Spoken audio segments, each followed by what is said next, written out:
అందరికీ నమస్కారం. రాష్ట్ర ప్రజలకు, శ్రేయబ్లెస్ ప్రతి ఒక్కళ్ళకి. బాబు, వీడియో ఇన్స్టాగ్రామ్లో పెట్టడానికి చాలా కష్టపడ్డావు, చాలా కష్టపడే ఉంటావు. కానీ నేను అడిగే ప్రశ్నకు సమాధానం చెప్పగలవా? మరి మిగతా రాష్ట్రాల్లో వాలంటీర్స్ ద్వారానే పంపిణీ చేస్తున్నారా పెన్షన్లు? చెప్పండి. మరి వాలంటీర్స్ రాకముందు అసలు పెన్షన్ పంపిణీ జరిగిందా లేదా? జరిగే ఉంటుంది. ఒక్కొక్క విలేజీలో ఎంతమంది లబ్ధిదారులు ఉంటున్నారు చెప్పగలరా? చెప్పలేరు. మరి ఒక్కొక్క సచివాలయం ఉద్యోగి పెన్షన్ పంపిణీ చేస్తే ఎంత టైం పడుతుంది ఒక్కసారి చెప్పండి. మరి జగన్మోహన్ రెడ్డి గారు సభలకు బీరు బిర్యానీ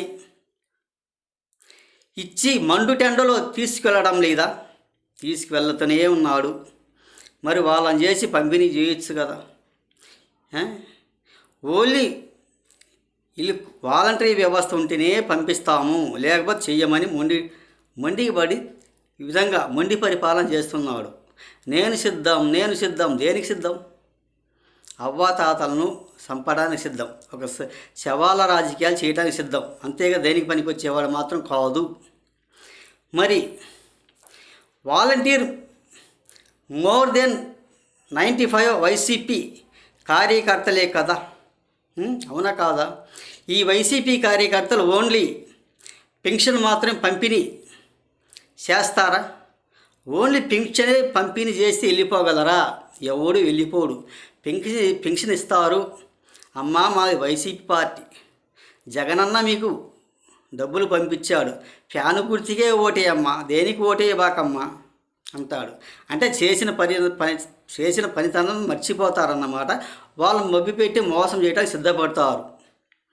దానికి తప్ప దేనికి పనికొచ్చే వాళ్ళు మాత్రం కాదు. మరి వాళ్ళ ద్వారా ఓట్లు కొనుగోలు చేస్తారా లేదా? వాళ్ళ ద్వారానే ఓట్లు ఇచ్చేది ఫ్యాను గుర్తుకని. పోతారు, పెన్షన్ ఇస్తారు, ఫ్యాను గుర్తుకే ఇయ్యి.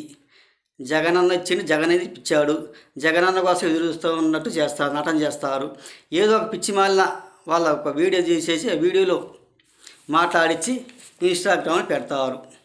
అది మన పరిపాలన. మరి దాన్ని నమ్మి ఎలక్షన్ కమిషనర్ వాలంటీర్ వాళ్ళను ఆపారు, అంతేగాని ఆపలేదా? మరి అదంతా చేస్తారనేగా ఎన్నికల కమిషనర్ ఆపేసింది, అవునా కాదా? ఇది సహజమే. మరి 52 సంవత్సరాల వారు యువ నాయకుడు ఎలా అవుతాడు? అవునా కాదా? ఆయన యువ నాయకుడు 50 సంవత్సరాలు, 52 సంవత్సరాలు అయితే ఒకసారి చెప్పండి. దేనికి పనికిరారు, దేనికి పనికొచ్చే వ్యవస్థ మాత్రం కాదు. అదిగో చిత్తూరు జిల్లాలో సిద్ధం సభని పెట్టి